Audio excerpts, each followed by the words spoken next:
Bueno, muy buenos días nuevamente para todas las agencias de viajes que se han conectado el día de hoy a la charla Mecanismos de negociación de deudas para empresarios comerciantes en tiempos de crisis económica, que tiene como objetivo ilustrar a los empresarios la posibilidad de acogerse a los beneficios y herramientas que ofrece la Ley de Protección Empresarial y la vigente reforma tributaria, mediante los cuales se busca la protección de los bienes frente a las situaciones de crisis e iliquidez. Asimismo, se darán a conocer las alternativas que tienen los acreedores para hacerse parte en proceso de insolvencia o de reorganización.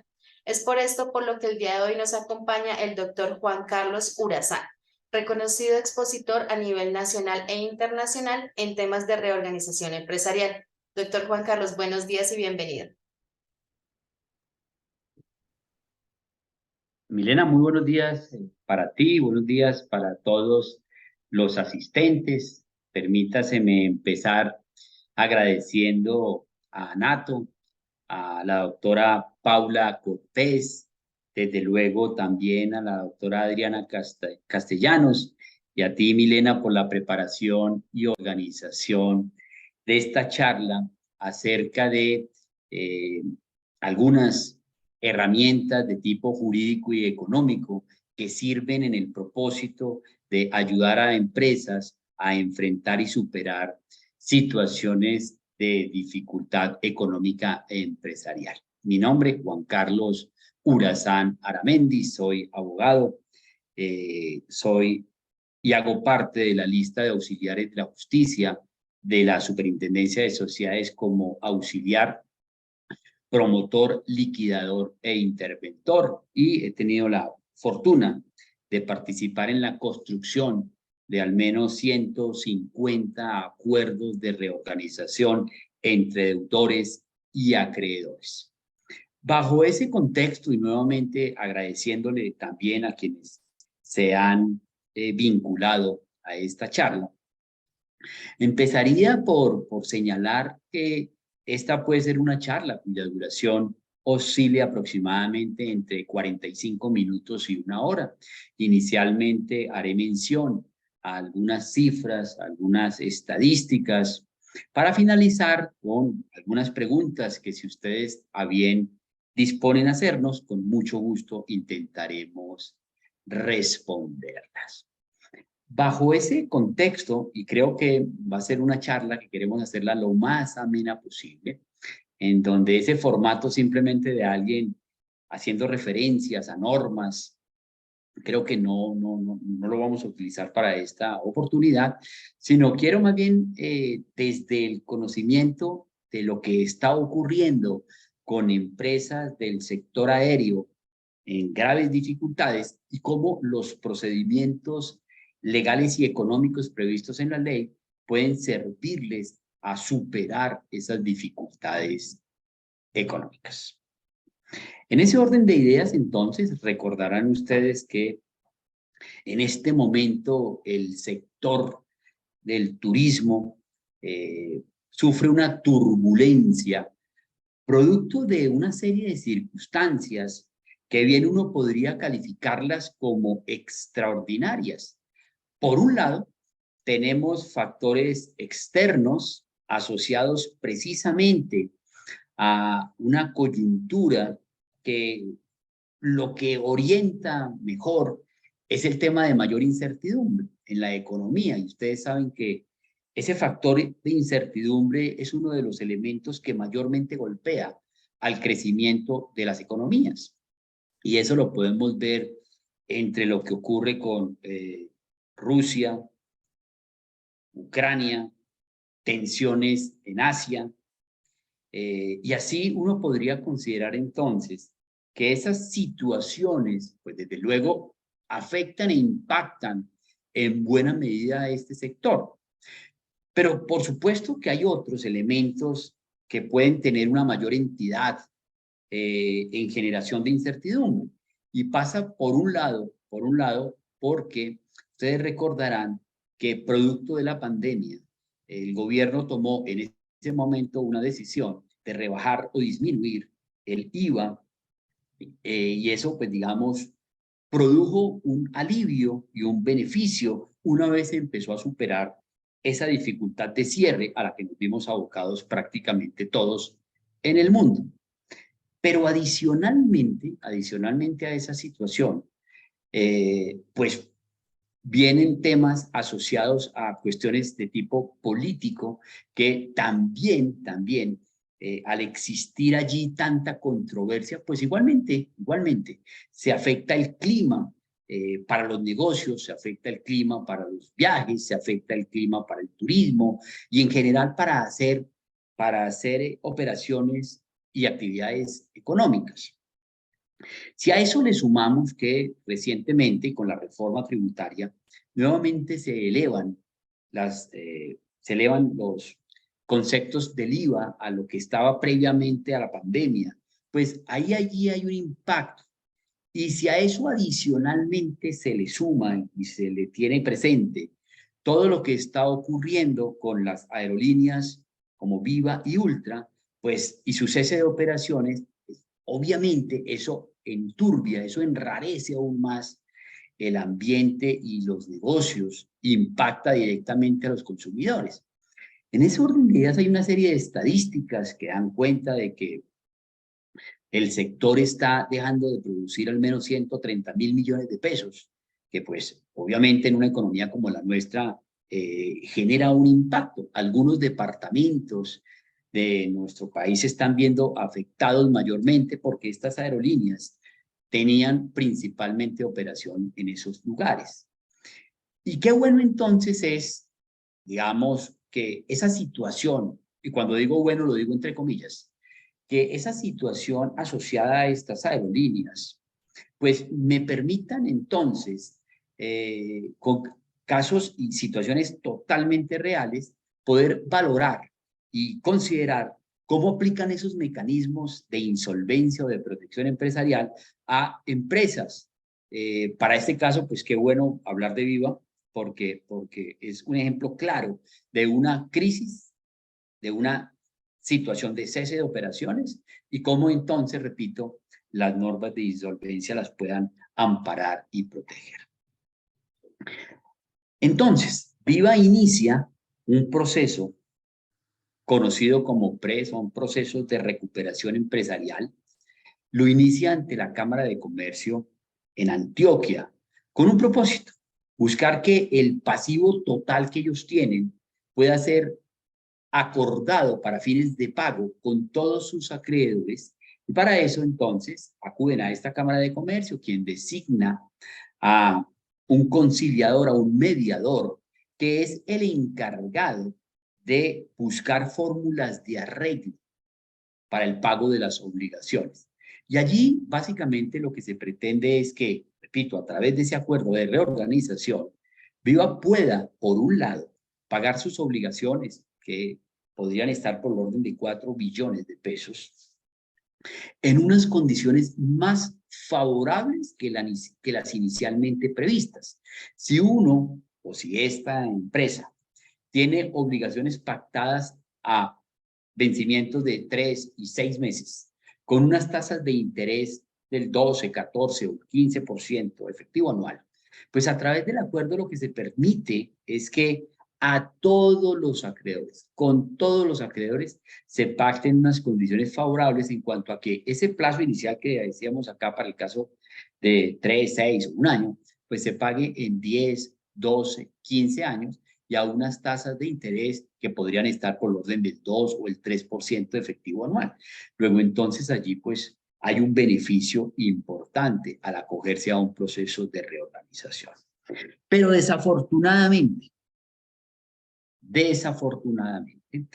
ese proceso iniciado ante esa Cámara de Comercio, digamos, difícilmente podrá ver la luz, porque dentro de las condiciones que se le han planteado a los acreedores, precisamente quedan condicionados estos a la integración solicitada por Avianca y esta aerolínea a la aeronáutica civil.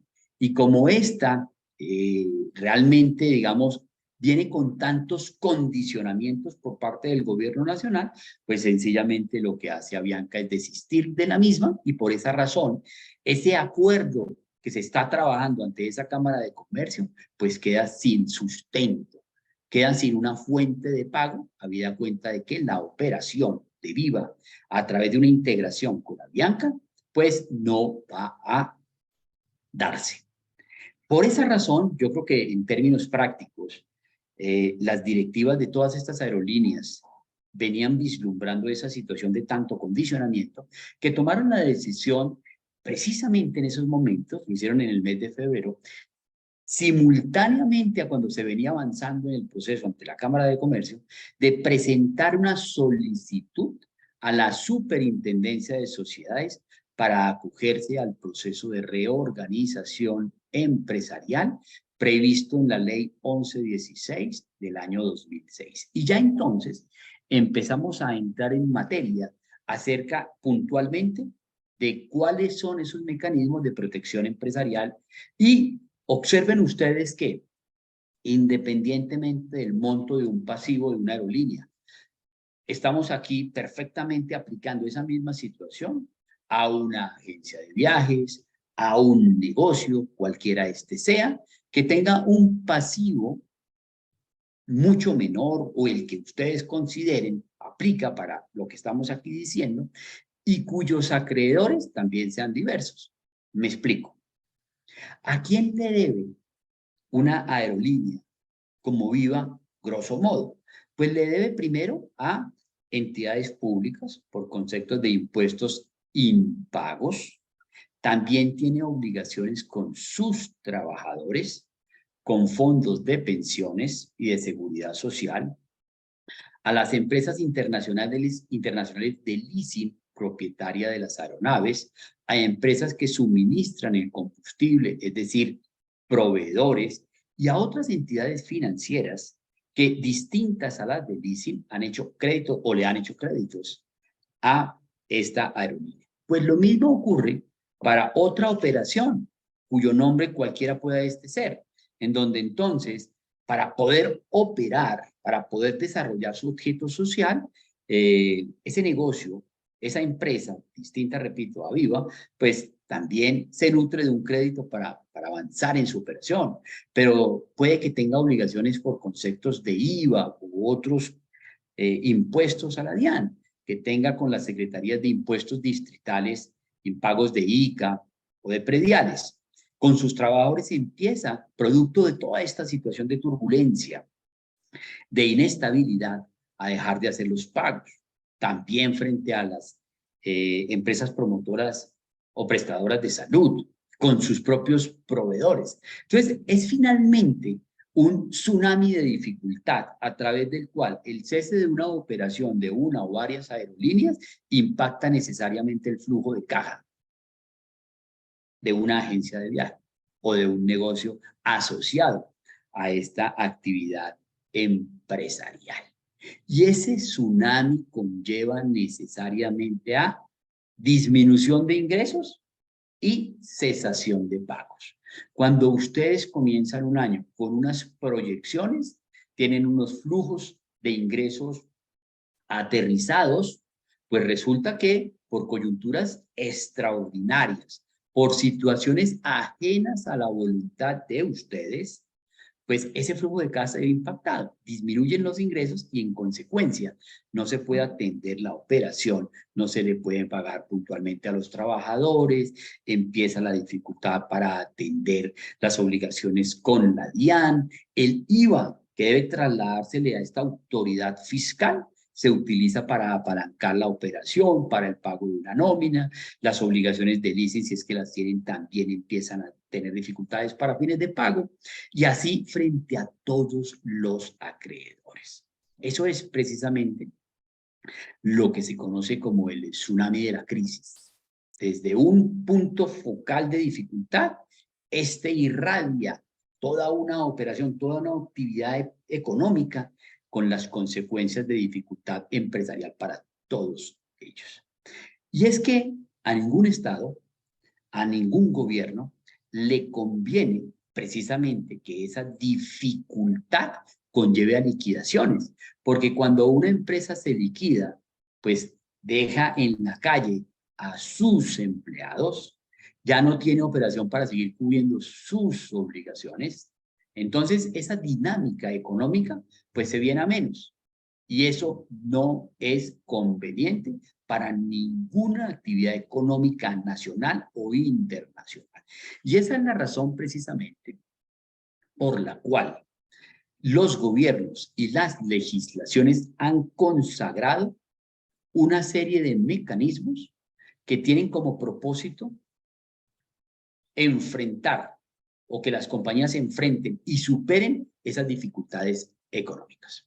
Y entonces vamos a hablar en este momento precisamente de la ley 1116 del año 2006, que consagra los procedimientos ordinarios de recuperación y protección empresarial, pero también, y producto precisamente de la pandemia del año 2020, es que el gobierno nacional expidió dos decretos, son ellos el 560 y el 772 del año 2020, cuyo objeto fundamental era que, como se preveía, se proyectaba que múltiples empresas tenían o tendrían que acogerse a un proceso de recuperación, entonces se requería una flexibilización de las condiciones para acogerse a un proceso recuperatorio.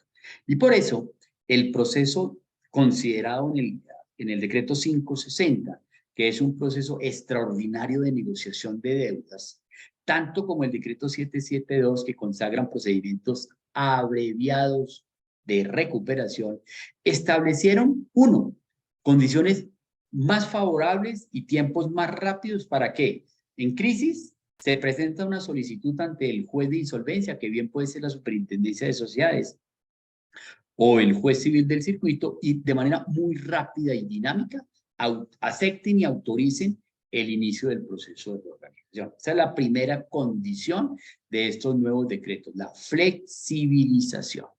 Pero adicionalmente se consideró que se requería que muy rápidamente el deudor que estaba en dificultad recibiese esa protección del Estado y llegara a acuerdos con sus acreedores en términos muy rápidos. Por esa razón, estos decretos establecen, grosso modo, que entre 3 y 5 meses de presentar una solicitud de reorganización empresarial, el proceso termine con un acuerdo, lo cual a todas luces termina siendo benéfico porque disminuye la incertidumbre que dio lugar al inicio del proceso de reorganización. Hasta este momento, entonces, ¿qué hemos señalado? Por un lado, que la dificultad económica empresarial está claramente asociada al desarrollo de toda actividad económica. Puesto en otras palabras, quien tenga negocio sabe que en algún momento, cualquiera que éste sea, va a enfrentar un momento de dificultad. Todo negocio, toda empresa, a eso se ve sometida, a eso se ve abocada. Momentos de auge y momentos de dificultad.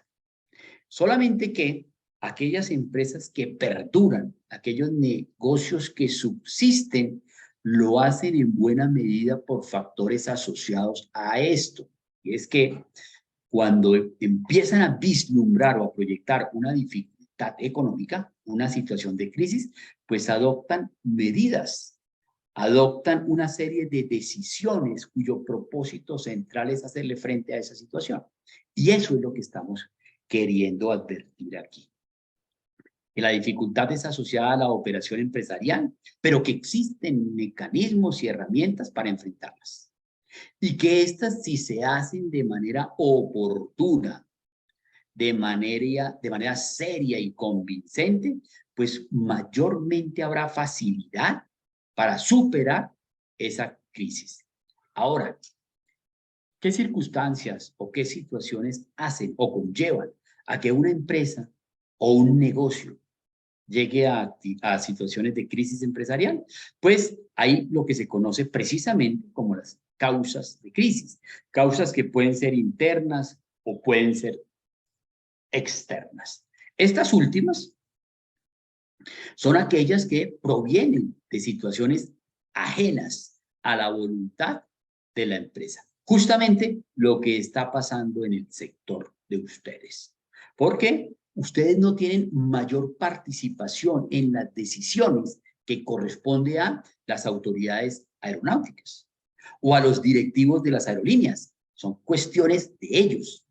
Son ellos los que determinan su operación. Y a su vez, ellos también están regulados por cuestiones externas que los pueden llevar a situación de crisis, como por ejemplo el precio de los combustibles, que es uno de los elementos más importantes en los costes de operación de una aerolínea. Entonces, fíjense ustedes cómo esos factores, o también que le aplican a los unos y a los otros. Decisiones, por ejemplo, de nuestra autoridad fiscal a través del gobierno. El IVA es un concepto básico que favorece o dificulta el desarrollo de la actividad que ustedes prestan. Y esas son condiciones impuestas por terceros, factores o causas de crisis externos.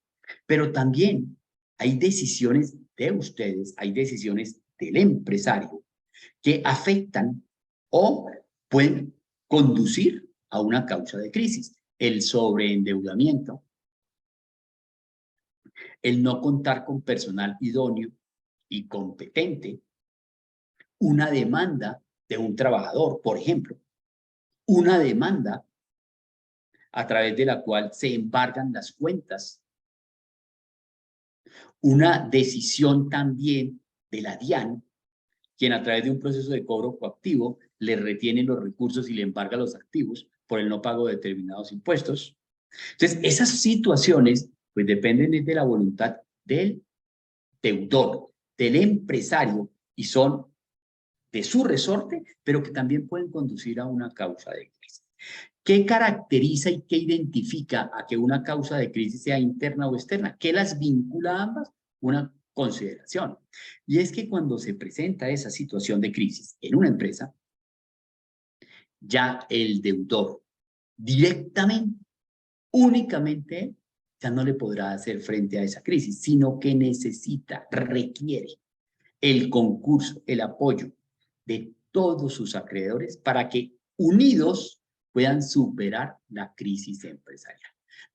Dejemos igualmente aquí sentado que así como dijimos hace algunos minutos, que a un gobierno no le conviene la crisis y la liquidación empresarial, pues lo mismo aplica para los acreedores. A un acreedor no le conviene que su deudor se vaya a liquidación. ¿Por qué? Porque la posibilidad de que le pague lo que le está debiendo disminuye de una manera sustancial. En condiciones normales, y ese es un principio, digamos, filosófico, y es cuando yo presto un dinero, independientemente de las consideraciones que haya de por medio, a alguien que se desenvuelve en actividades mercantiles, espero con un nivel entre el 8, 9% frente a 10 o del 80 o 90% frente a un 100%, recuperar lo que he prestado. Es decir, la expectativa es absolutamente elevada. De lo que yo he prestado, me lo devuelvan con unos rendimientos. Esa es la regla general.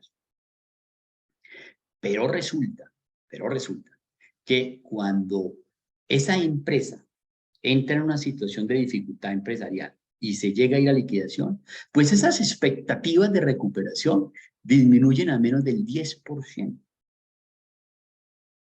Por esa razón, a nadie le conviene el cese de una operación, que una actividad empresarial o mercantil se vaya a liquidación. Continuando entonces con esas premisas, digamos, elementales, las causas de crisis, algunas consideraciones al respecto. Digamos que cuando teóricamente se entiende que ese patrimonio o una empresa se encuentra a portas de la crisis económica o de la cesación de pagos, que es un presupuesto ineludible para ingresar a un proceso concursal, como lo voy a explicar en algunos minutos. Pues bien, se requiere, por un lado, que ese patrimonio tenga 2 o más obligaciones vencidas frente a 2 o más acreedores, o que en contra de ese patrimonio o de esa empresa existan o cursen 2 o más procesos ejecutivos o de cobro coactivo iniciado por diversos acreedores, y en cualquiera de los dos casos, que el pasivo o la suma de esas obligaciones represente no menos del 10% del pasivo total. Lo explico con un ejemplo. Resulta que una agencia de viajes está adeudando pasivo total 1.000 millones de pesos. Y solamente al revisar los estados financieros se percibe que a la DIAN le está debiendo 120 millones de pesos. Y el vencimiento del IVA, para el caso que estoy explicando, es superior a 4 meses. Pero adicionalmente tiene una obligación con una entidad financiera de 80 millones de pesos. Y vencido también con superioridad a esos 90 días a los que estoy refiriendo. Pues fíjense ustedes cómo en ese caso el presupuesto aplica perfectamente, porque hay dos o más acreedores, la DIAN y una entidad financiera. Frente a 1.000 millones hay cerca de un 30% de obligación vencida y ese vencimiento es superior a los 90 días. Pues bien, ese es el presupuesto necesario, ese es el presupuesto ineludible para que haya cesación de pagos que se requiere que se presente para poderse acoger a un proceso de recuperación o de reorganización empresarial. ¿Quién es el juez o ante quién se debe presentar esta información? Por un lado, para las personas jurídicas lo serán la Superintendencia de Sociedades, para las personas naturales comerciantes serán los jueces civiles del circuito. ¿Qué documentación se requiere cuando quiera que se está en cesación de pagos y se proyecta el inicio de un proceso de recuperación? Se requiere básicamente que hayan los estados financieros de los 3 últimos periodos, los mismos estados financieros que correspondan al mes inmediatamente anterior a la fecha en que se pretenda hacer la solicitud. Igualmente, las causas o memorias de crisis, donde sencillamente lo que se va a hacer es relacionar cuáles fueron las razones por las cuales ese patrimonio debe acogerse a un proceso concursal. Asimismo, habrá que presentar un plan de negocios donde se consagren las estrategias a mediano, corto y largo plazo y cómo en consecuencia se le hará frente a esas causas de crisis. También se requerirá un proyecto de calificación de créditos, que es la relación de los acreedores debidamente clasificados. Todos los acreedores del patrimonio en crisis se relacionan, inicialmente los laborales, las entidades públicas, las entidades financieras, los proveedores, etc. A cada uno de ellos se le identifica el valor de la deuda. Continuando con los documentos necesarios para el inicio de un proceso de estos. Entonces se requiere un documento que es el flujo de caja a través del cual se proyectan los pagos, cómo se harían. Y por último, el inventario de activos y pasivos de ese patrimonio. ¿Qué tiene y qué está deudando? Esos son, en términos generales, los documentos que se requieren para iniciar un proceso recuperatorio. Ahora bien, sencillamente quiero dejar muy en claro que hay un elemento que se denomina la sintomatología. Es decir, cuando un patrimonio puede advertir que está atravesando dificultades y que llegó el momento para valorar la toma de alguna decisión empresarial responsable para evitar una posible liquidación. Hay varios elementos cuando ese patrimonio empieza a demorar el pago de los salarios. Ordinariamente se pagan los 15 y los 30, pues resulta que ya ese patrimonio tiene 2, 3 quincenas vencidas.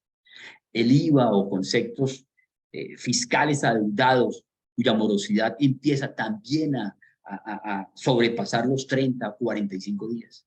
O una entidad financiera permanentemente está llamando para el pago de sus créditos. Ahí ya hay un síntoma de dificultad empresarial y es el momento para valorar la toma de decisiones. Pero puede bien ocurrir que para ese momento no sea necesario acogerse a un proceso recuperatorio de los que estamos aquí señalando, sino que puede que hayan otras medidas, otras alternativas que conduzcan a enfrentar exitosamente esa crisis. Por ejemplo, la toma de una decisión netamente laboral, fortalecimiento del grupo comercial, valoración de nuevas tendencias o nuevos mercados, disminución del personal, la consecución de un crédito destinado exclusivamente para el fortalecimiento de la operación. Entonces, son decisiones que están a tiempo y que bien tomadas pueden hacerle frente a la crisis. Pero bien también ocurre que esa crisis se empieza a agudizar, que ya los impagos superan los 90 días a los que hicimos referencia. Es decir, hay una cesación de pagos objetiva.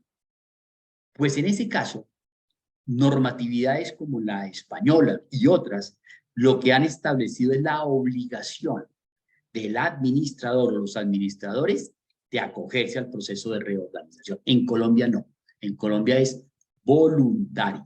Es directamente el deudor el que toma una decisión de acogerse o no a estos procesos. Repito, en otras legislaciones se establece la obligación como un mecanismo de responsabilidad.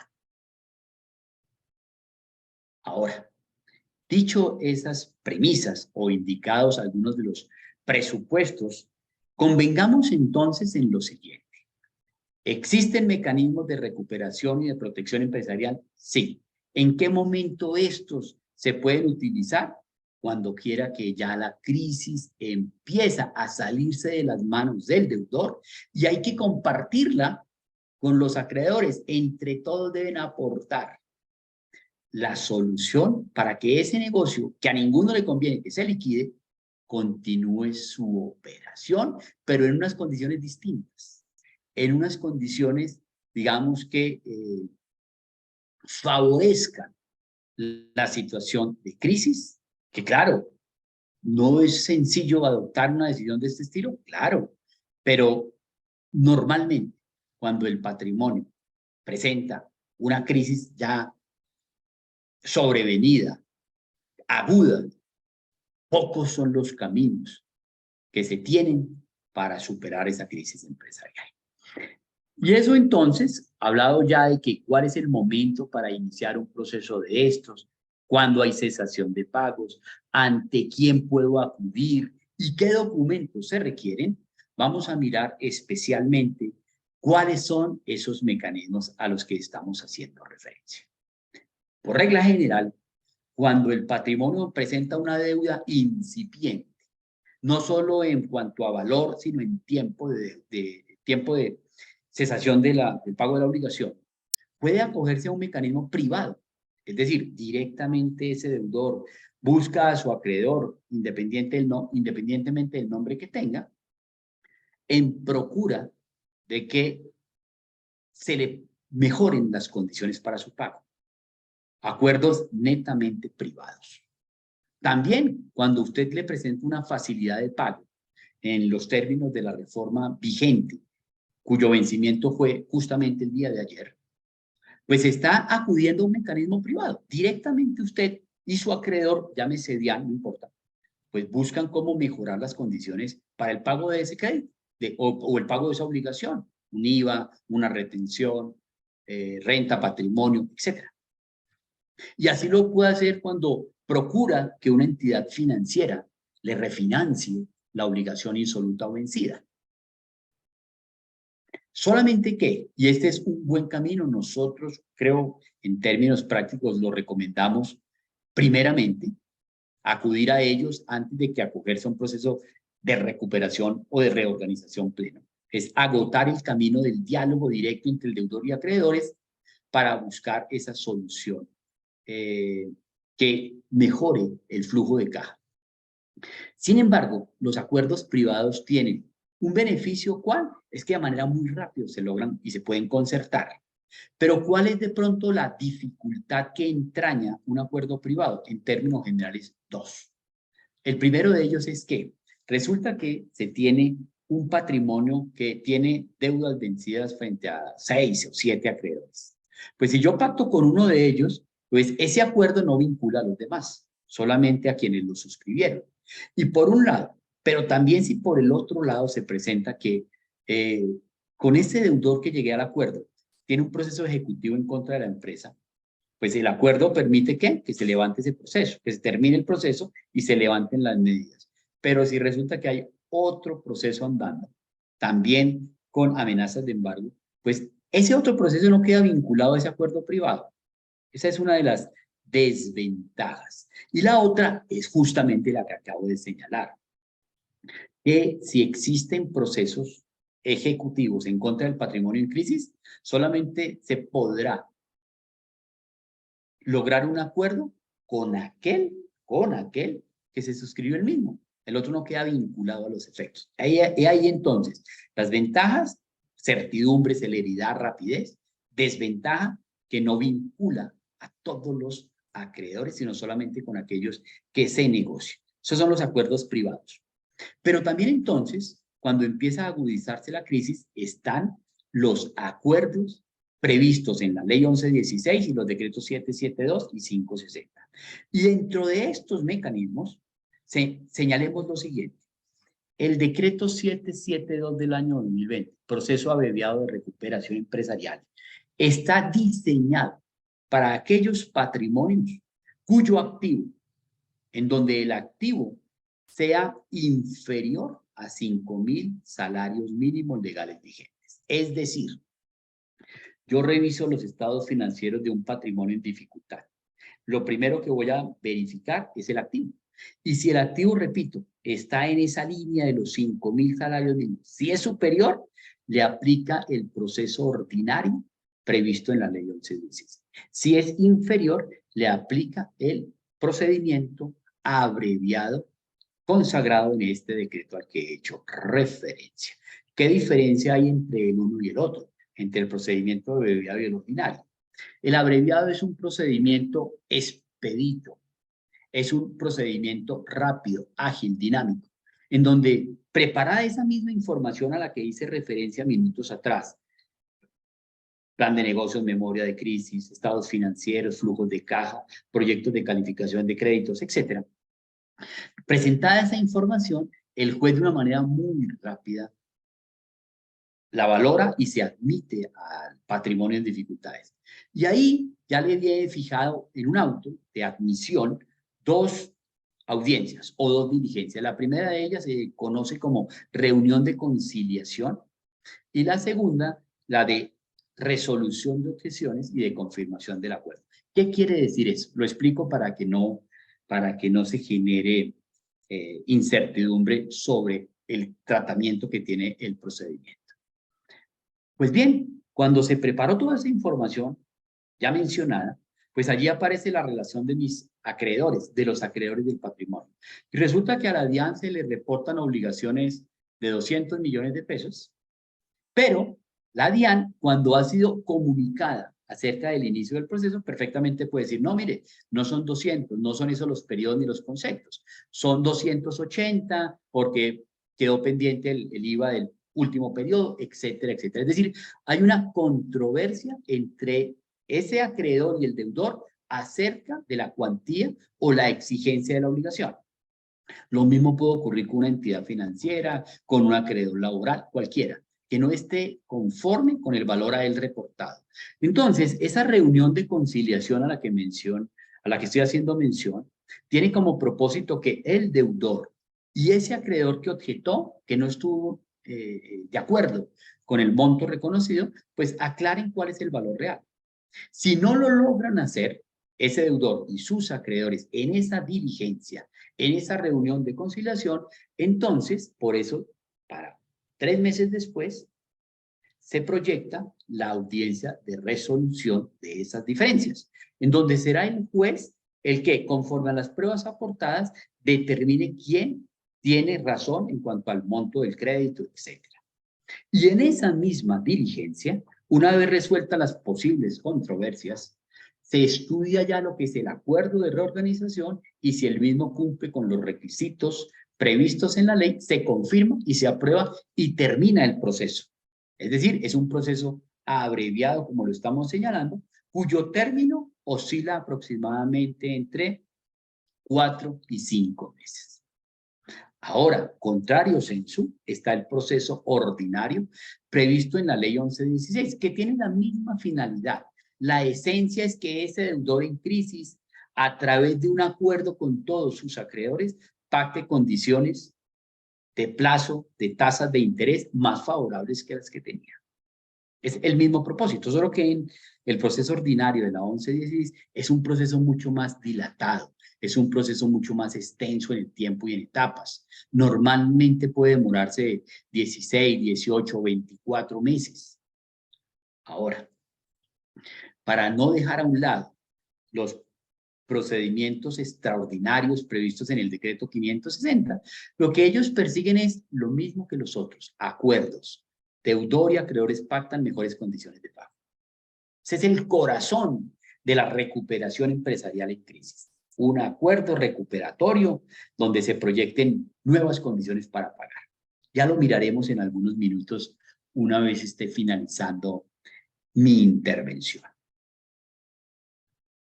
Pues este decreto, el 560, lo que ha querido adicionar a lo que estoy señalando es que rápidamente deudor con dificultades que tiene procesos ejecutivos en su contra y a través de el auto que da la admisión, que lo apertura al proceso, las mismas se levanten, que si hay recursos retenidos o embargados, les sean entregados al deudor.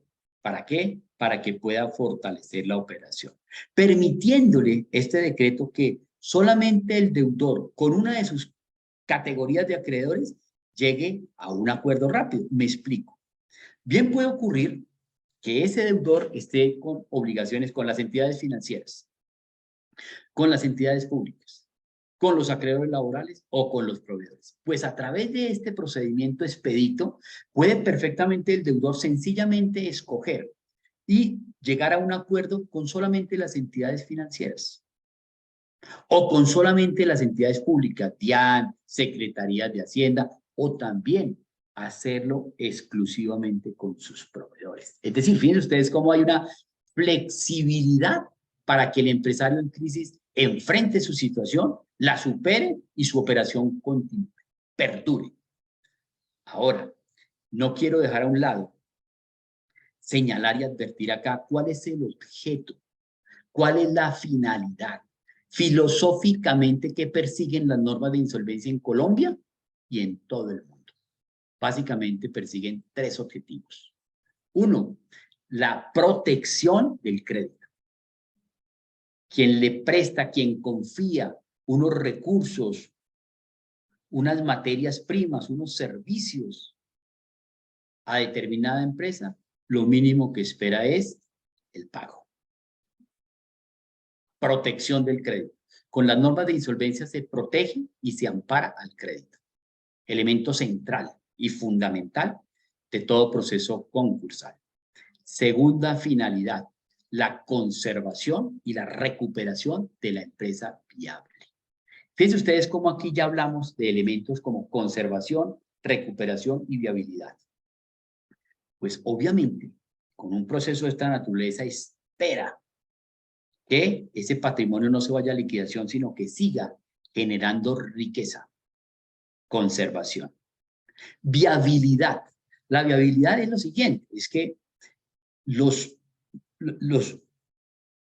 procedimientos concursales pues están diseñados para proteger empresas viables, aquellas que tienen capacidad de generar recursos, de generar empleo, cuando quiera que hay un patrimonio en donde realmente las proyecciones dan cuenta de que es una operación, de que es una actividad sin futuro, pues pareciera que lo más prudente, sano, responsable, serio, es no acogerse a un proceso de estos, porque es desgastante, no solo para el deudor, sino para los acreedores y para la propia actividad judicial, sino está el camino mejor de la liquidación. Repito, la viabilidad es un concepto económico que implica que ese patrimonio en dificultades, al margen de que las pueda superar, puede seguir generando riqueza.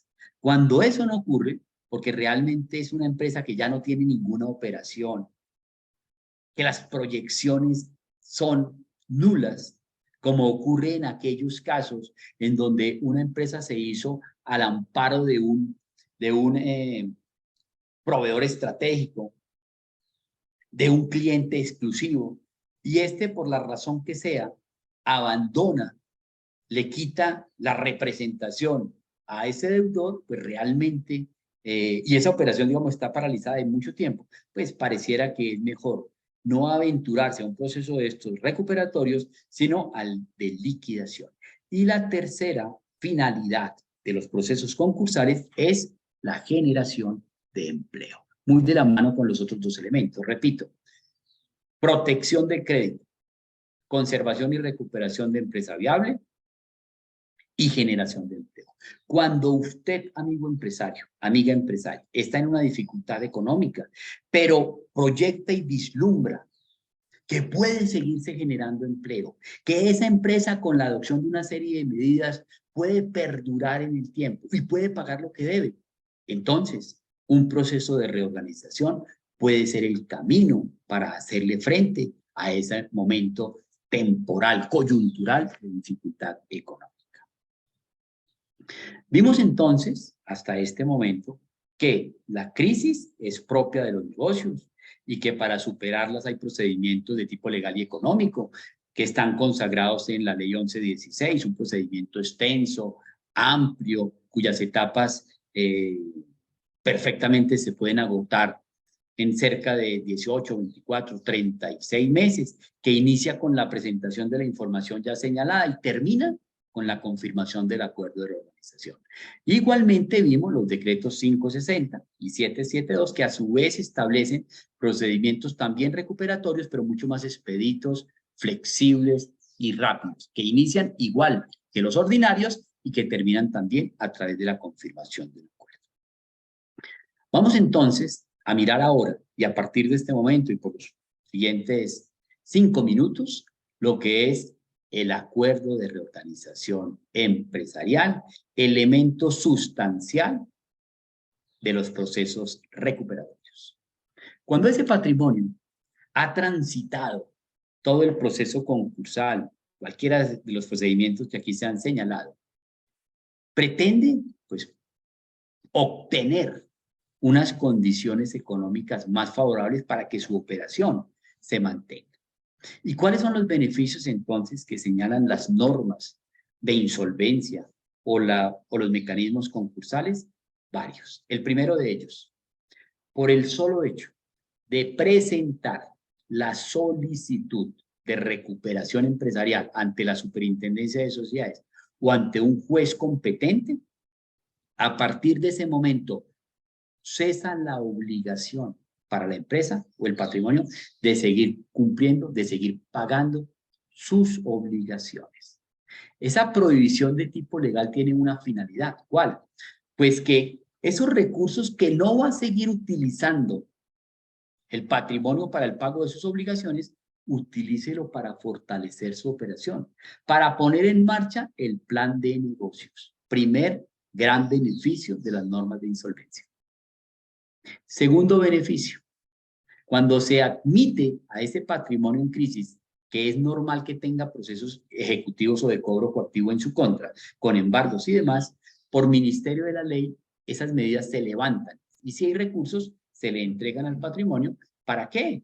Pues para que los utilice en su operación. Segundo beneficio.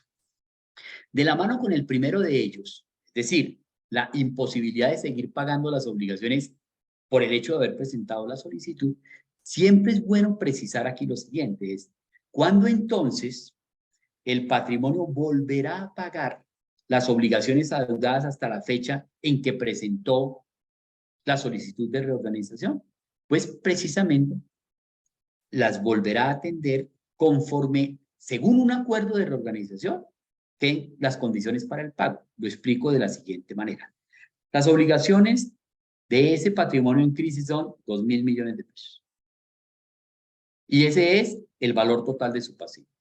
Desde cuando presentó la solicitud concursal, no puede volver a pagarlas, independientemente de la naturaleza de su acreedor, llámese DIAN, llámese entidad financiera, llámese laborales, proveedores, etc. Aquí no hay, digamos, una condición de preeminencia o de favorecimiento frente a uno de sus acreedores, no. Todos los acreedores están en un plano de igualdad. Luego, entonces, a ninguno se le puede pagar ese monto del pasivo que equivale a un total de 2.000 o 3.000 millones. El ejemplo no importa. ¿Cuándo lo vuelve a pagar? Repito, cuando en un acuerdo de reorganización se fijen cómo lo va a pagar. Entonces, bien puede ocurrir que en ese acuerdo los flujos de caja den cuenta que se puede pagar así. Terminado el proceso, con la confirmación del acuerdo, en este se pactó que esos 2.000 millones se van a pagar en 12 años, o en 10 años, o en 8 años, respetando la prelación legal de pagos. Al año tercero de iniciado el proceso, se le empiezan a pagar a los acreedores laborales. Cumplidas las obligaciones laborales, se empiezan a pagar las obligaciones fiscales. Y así se respeta la prelación legal, pagando un acuerdo de 2.000, 3.000, 4.000. El pasivo no importa. Puede ser en 6, 7, 10, 12 o 15 años. Aquí podría toda la mañana explicarles y contarles ejemplos de acuerdos recuperatorios de la más diversa índole.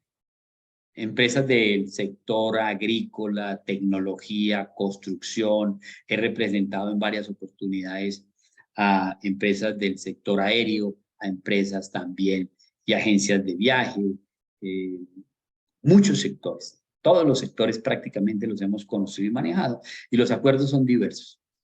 El máximo creo que fue a 16 años, porque era un pasivo que superaba los 40.000 millones de pesos. Entonces, el acuerdo, que es el elemento central de un proceso de recuperación empresarial, depende de en qué términos se va a pagar, conforme a el flujo de caja, a la capacidad económica que tenga la empresa de generar recursos. Eso es un acuerdo de reorganización.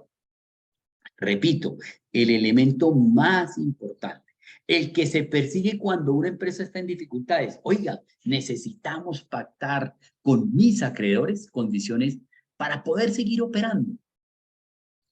Y esto es importante advertir.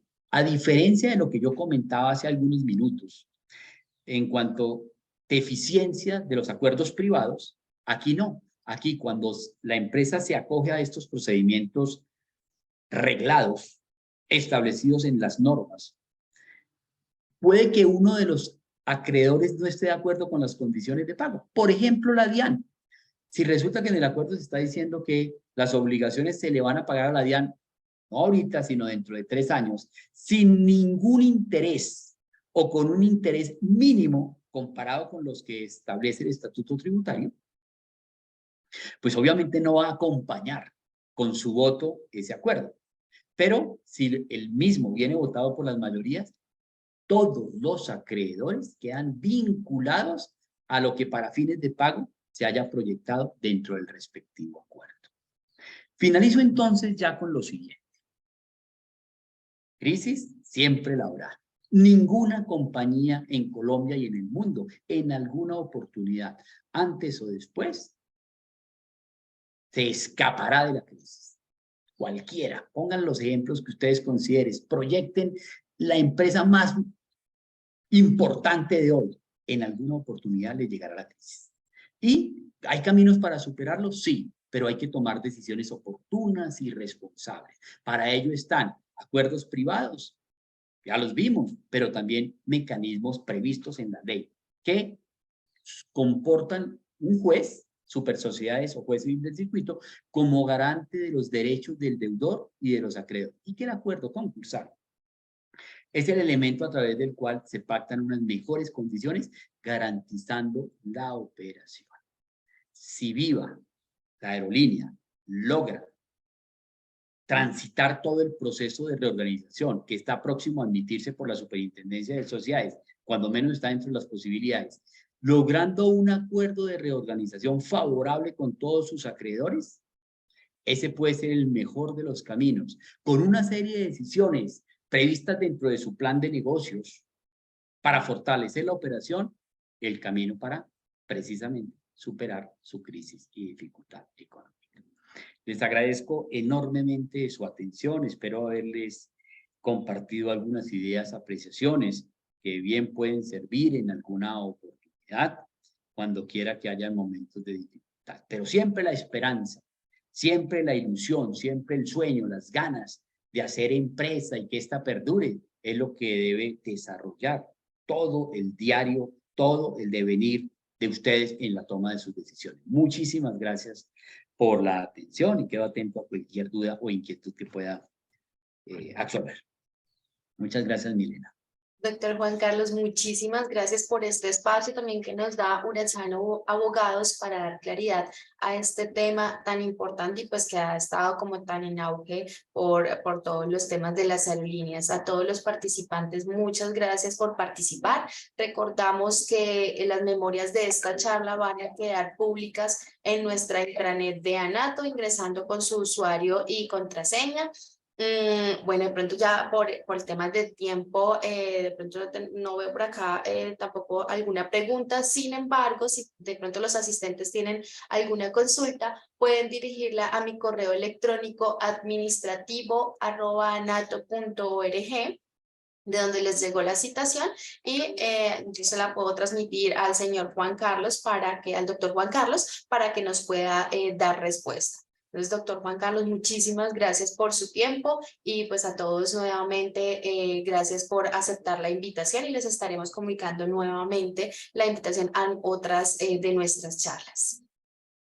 Milena, no, muchas gracias a ustedes, a la asociación, a los asistentes y espero haya podido transmitir algunos mensajes que puedan servir. Muchísimas gracias.